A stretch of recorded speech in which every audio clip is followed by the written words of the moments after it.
శ్రీమాత్రే నమ. జై గురు దత్తాత్రేయ నమ. ఈ వీడియోలో మనం మే 16వ తారీఖు మధ్యాహ్నం సుమారు 2 గంటల ప్రాంతంలో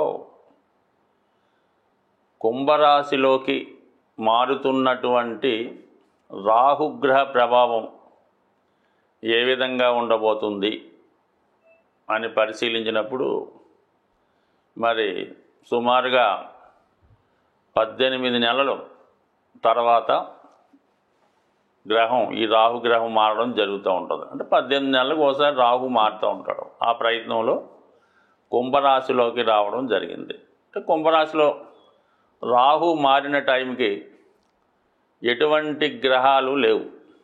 ఆ కారణం వల్ల రాహు స్వతంత్రంగా తన ఫలితాన్ని ఇవ్వడం జరుగుతూ ఉంటుంది. అలాగే కుంభరాశి కూడా మరి రాహుకి స్వక్షేత్రం అవటం వల్ల స్వక్షేత్రంలో చేరినటువంటి రాహువు చాలా వరకు మరి స్వతంత్ర ఫలితాలు ఇవ్వడం జరుగుతూ ఉంటుంది. అయితే అప్పటికే మిథున రాశిలో చేరి ఉన్నటువంటి గురువు భాగ్య దృష్టితో రాహుని చూడడం జరుగుతూ ఉంది. రాహు మరి గురు దృష్టి శుభగ్రహ దృష్టి పట్టడం వల్ల జాతకుడికి కొన్ని శుభ ఫలితాలు ఇవ్వడం జరుగుతూ ఉంటుంది. అంటే గురువు ఫలితాలు కూడా కొంతవరకు రాహు ఇచ్చే ఫలితాల్లో కలిపి ఇవ్వడం జరుగుతూ ఉంటుంది. అది ఏ విధంగా ఒకసారి చెప్పడం జరుగుతుంది. ధనుస్సు రాశి వారికి గత 2.5 సంవత్సరాలుగా తృతీయ స్థానంలో ఉన్నటువంటి శని భగవానుడు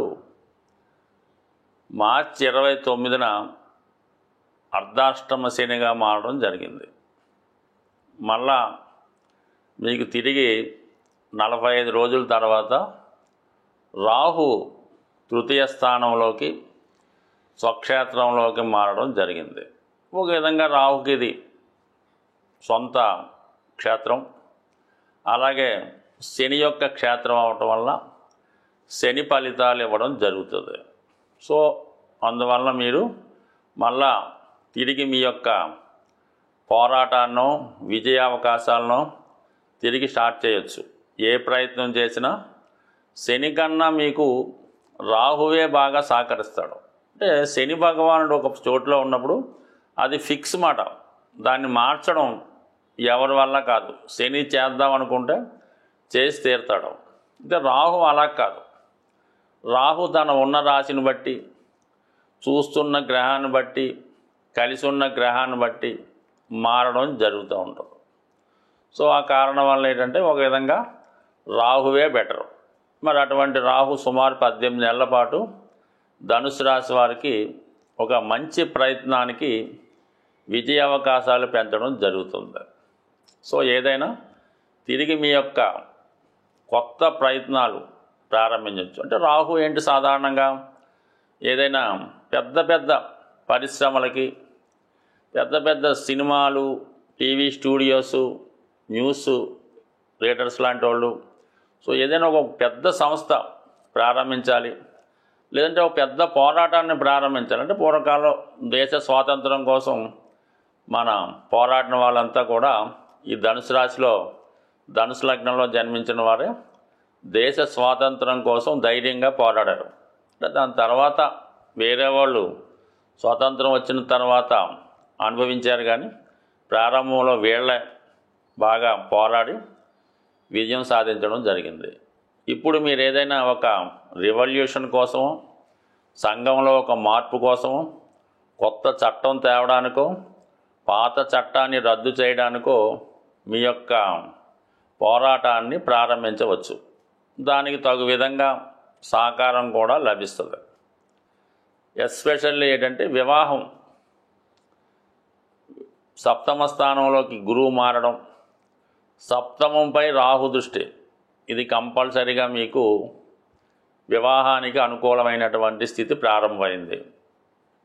ఏదైనా మీరు ఉన్న ప్రాంతంలో కాకుండా దూరంగా, అంటే ఏదైనా యూకే కన్నా యూఎస్లో ఉద్యోగం చేసే అమ్మాయి కానీ అబ్బాయి కానీ రావచ్చు. లేదంటే మీకు బెంగళూరులోనో చెన్నైలో ఉన్నటువంటి అమ్మాయి కానీ అబ్బాయి కానీ రావచ్చు.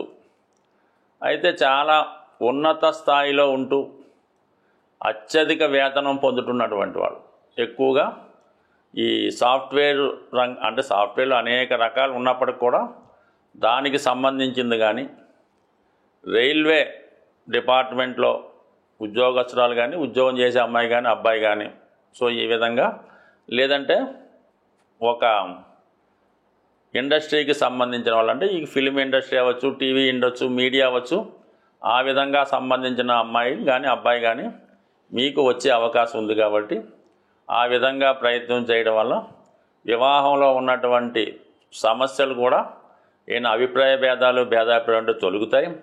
కొత్త వివాహ సంబంధాలు నిశ్చయం అవుతాయి. మరి కొంతమందికి ఏంటంటే ఏదైనా ఆదర్శ వివాహం లాంటిది చేసుకుందాం అనుకున్న వాళ్ళకి అంటే రాహు చూస్తున్నాడు కాబట్టి విడో మ్యారేజ్ కానీ, ఏజ్ డిఫరెన్స్ కానీ, కమ్యూనిటీ క్యాస్టు ఏదైనా ఇలాగా ఇతర కమ్యూనిటీ వాళ్ళు, ఇతర మతస్థులు ఏదైనా అటువంటి వివాహాలకు కూడా ఇది చాలా వరకు సహకరించే అవకాశం ఉన్నది. కాబట్టి వివాహ విషయంలో నెంబర్ 1గా మీకు కుదురుతుంది. అలాగే కొత్త ప్రయత్నాలు ఫలిస్తాయి. అలాగే ఏదైనా ఒక సంఘ సంస్కర్తగా ఏదైనా మీరు మార్పు తేవాలనుకుంటే తేవచ్చు.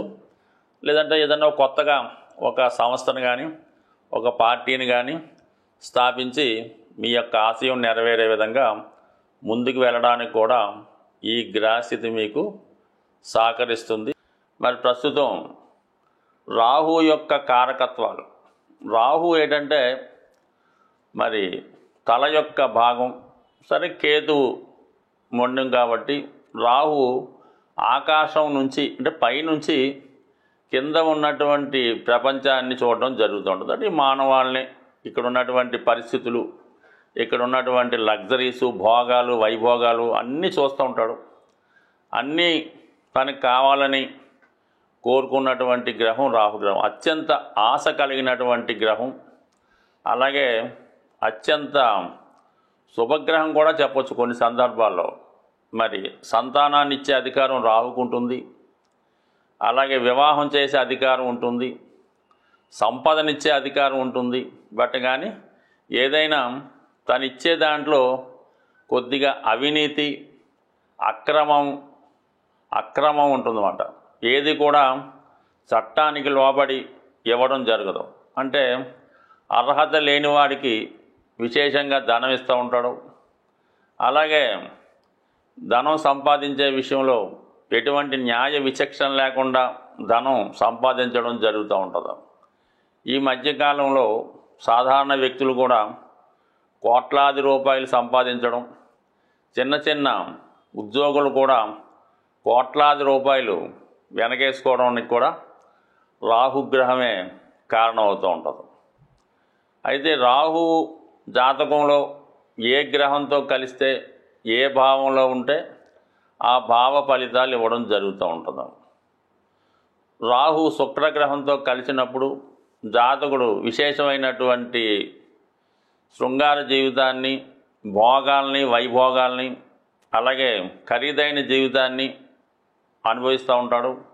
అలాగే ఖరీదైనటువంటి అలవాట్లు కూడా ఉంటాయి. అదే బుధగ్రహం ఉన్నప్పుడు విశేషంగా వ్యాపారంలో కోట్లు ఆర్జిస్తూ ఉంటారు. అంటే అక్రమం ద్వారా ఫేక్ నోట్లు అవ్వచ్చు, లేదంటే ఫేక్ డాక్యుమెంట్స్ అవ్వచ్చు, లేనిది ఉన్నట్టు సృష్టించవచ్చు, అకౌంట్లు తారుమారు చేయొచ్చు.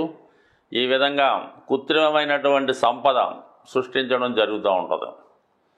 సోకాల్డ్గా అందరికీ తెలుసు, గురువుతో కలిసినప్పుడు ఏర్పడే గురుచండాల యోగం ఇది ఎక్కువగా విద్యార్థుల మీద ప్రభావం చూపుతూ ఉంటుంది.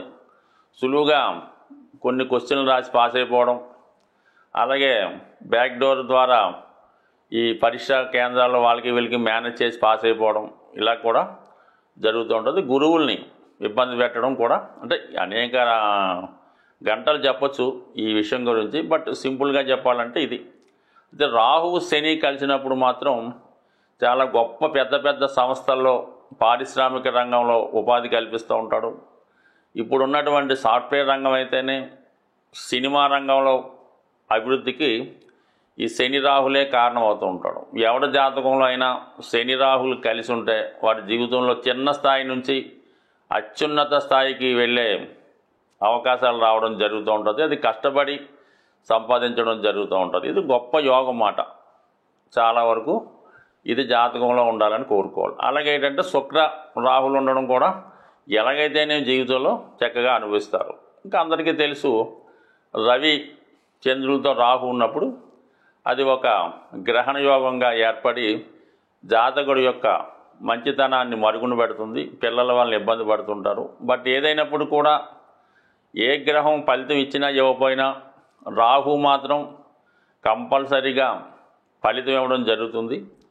ఇప్పుడు వచ్చినటువంటి ఈ గ్రహస్థితి ఇంచుమించుగా గ్రహాలన్నీ కూడా రాహు కేతువుల మధ్య ఏర్పడి ఒక విధమైనటువంటి కాలసర్ప దోషం లాంటి దోషం ఏర్పడింది. అయితే చంద్రగ్రహం బయట ఉండడం జరిగింది.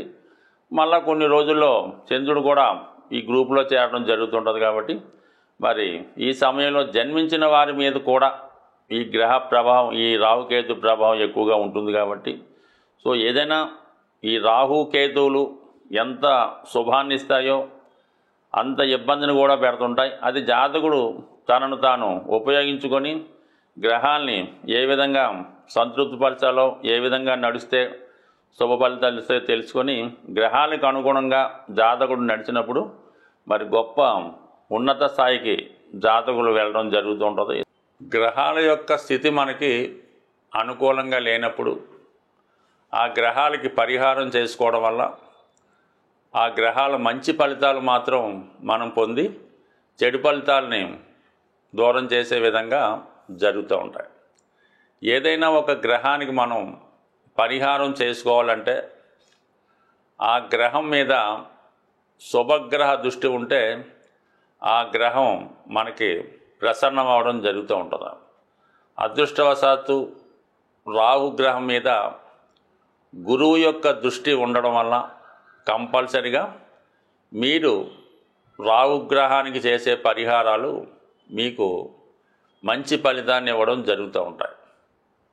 ది బెస్ట్ రెమెడీ రాహుకి ఏంటంటే ముందు మీకుగా మీరు మీ యొక్క ఖర్చులు, మీరు వాడే వస్తు వాహనాలు ఒక్కసారి పరిశీలించండి.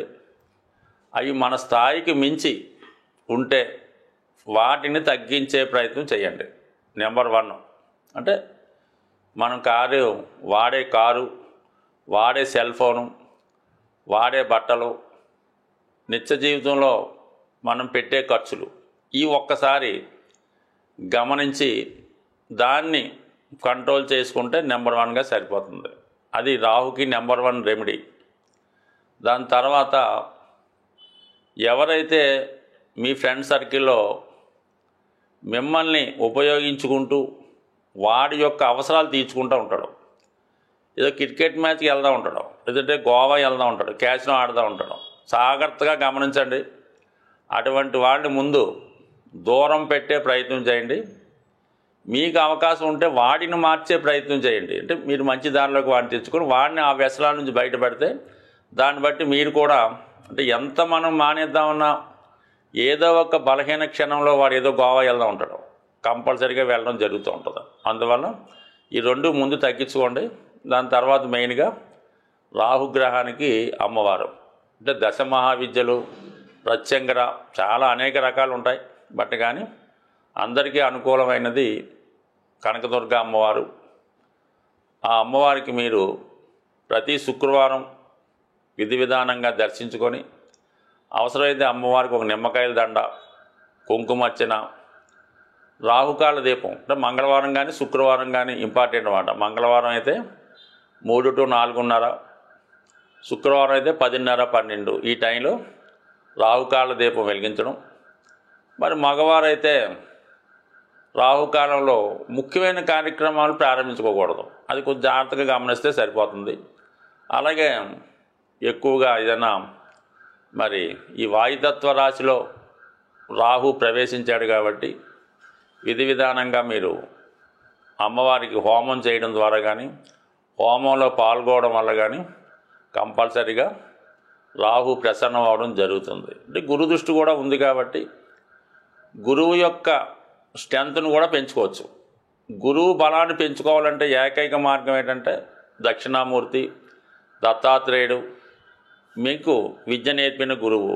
ఇవన్నీ మన వల్ల కాదంటే చక్కగా గోశాలకు వెళ్ళడం, మీ యొక్క బరువు ఎంత ఉందో అక్కడ చూపించుకోవడం, ఆ బరువు తగ్గట్టుగా ఆవులు తినే ఏదైనా బెల్లం కానీ, శనగలు కానీ, నవధాన్యాలు కానీ, గడ్డి కానీ ఆ గోశాలలో డొనేట్ చేయడం వల్ల మళ్ళా మీరు కొత్తగా జన్మ ఎత్తితే ఏ విధంగా ఉంటుందో అంత బలమైనటువంటి ఫలితాన్ని మీరు తులాభారం ద్వారా గోశాలలో డొనేట్ చేయడం వల్ల కంప్లీట్గా మీ జీవితం మారుతుంది. అది రాహుకే కాదు, మీరు ఎటువంటి దీర్ఘకాలిక అనారోగ్య సమస్యలతో బాధపడుతున్నా, లేదా ప్రాబ్లమ్స్ ఉన్నా, విభేదాలు ఉన్నా, వివాహం జరగకపోయినా మరి ఆ గ్రహం ఏదో చూసి ఆ గ్రహానికి సంబంధించిన వస్తువు తులాభారంగా గోశాలలో ఇవ్వడం వల్ల అతి శీఘ్రంగా మీకు ఫలితం వచ్చే అవకాశం ఉంది. స్వస్తి.